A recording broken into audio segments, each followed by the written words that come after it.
Dalam Matius 13 ayat 24 sampai 30 tentang ilalang di antara gandum. Itu dalam ayat yang ke-29, pemilik ladang melarang pekerja untuk mencabut ilalang karena gandum juga akan tercabut. Bukankah ilalang dan gandum itu bisa dibedakan oleh pekerja? Dan jika dibiarkan lama bertumbuh bersama, ilalang ini akan merusak tanaman gandum dan gandum tidak akan berbuah. Dan apakah gandum dan ilalang keduanya bisa berada dalam gereja yang sama, padahal mereka mendengar khotbah dan pengajaran dari hamba Tuhan yang sama?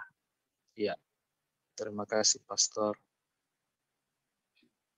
Dengar khotbah dari hamba Tuhan yang sama, kenapa yang satu? Ya itu selalu ada kan, karena kan itu bukan masalah ilalang dan gandum kalau itu. Itu masalahnya adalah berbahagialah orang yang mendengar logos dan melakukannya. Nah, yang satu nggak melakukannya, ya kan? Yang satu nggak melakukannya, yang satu melakukannya.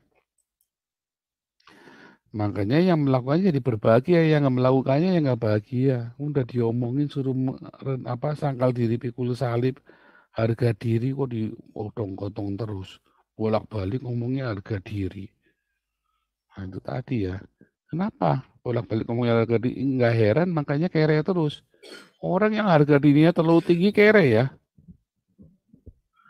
Lihat ya, orang yang sial terus ya.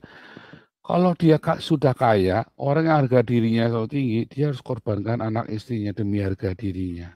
Seringkali dia konyol sampai anaknya mati demi harga dirinya dia.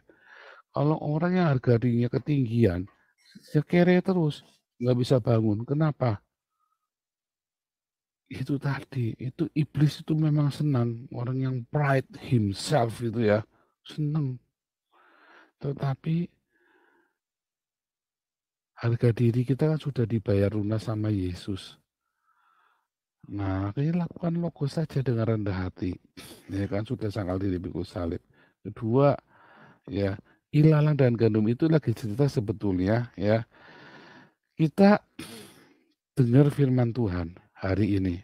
Sekarang kita dengar firman Tuhan.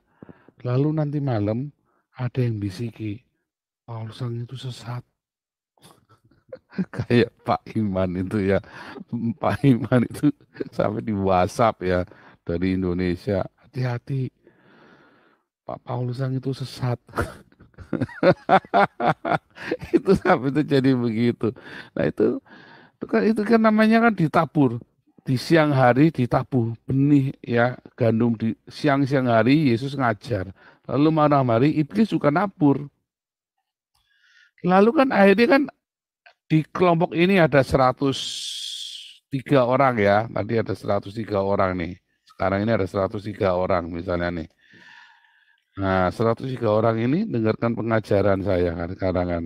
Terus tiba-tiba saya kan mengasihi, mengampuni, memberkati, sangkal diri, pikul salib. Tiba-tiba nanti ada yang ngechat, Paulus itu sesat. Terus Anda kan bingung kan, wah sangkal diri, pikul salib itu sesat ya. Yang benar itu yang pakai jam tangan miliar-miliar itu. Oh itu memang begitu. Orang cirinya diberkati ya itu tadi harus pakai barang mewah. Oh, berarti Pak Paulus sangat sesat ya. Nah, sekarang tinggal tiba-tiba terus Anda tetap gabung di sini. Tumbuh sama-sama, ilalang dan gandumnya. Lalu saya bilang, oh itu sudah nggak ikut ajaran kita, singkirkan aja dari sini. Jangan-jangan saya remove orang yang sedang ikuti nyimak saya tak remove, malah yang nggak ngikutin ajaran saya malah nggak tak remove. Kita nggak ngerti. Taunya nanti dari buahnya. Buahnya itu gandum, apa itu cuma ilalang saja. Taunya kan dari buahnya. Nanti pada saat panen, kita pisahkan baru bisa. Baru bisa dipisah. Sebab kalau enggak, kita nggak tahu. Dari buahnya kita harus nunggu buah. Kelihatannya ada di sini sama-sama, nggak taunya mata-mata. Lalu saya usir orang yang kritik saya usir. Padahal nggak tahu ya dia ngeritik saya justru karena dia sayang sama saya. Saya usir ini kritik. Nah, sementara ada orang yang suka muji-muji saya kan, nggak taunya pengkhianat kan, banyak kan. Coba kalau saya dari semua usir, untung saya nggak begitu ya.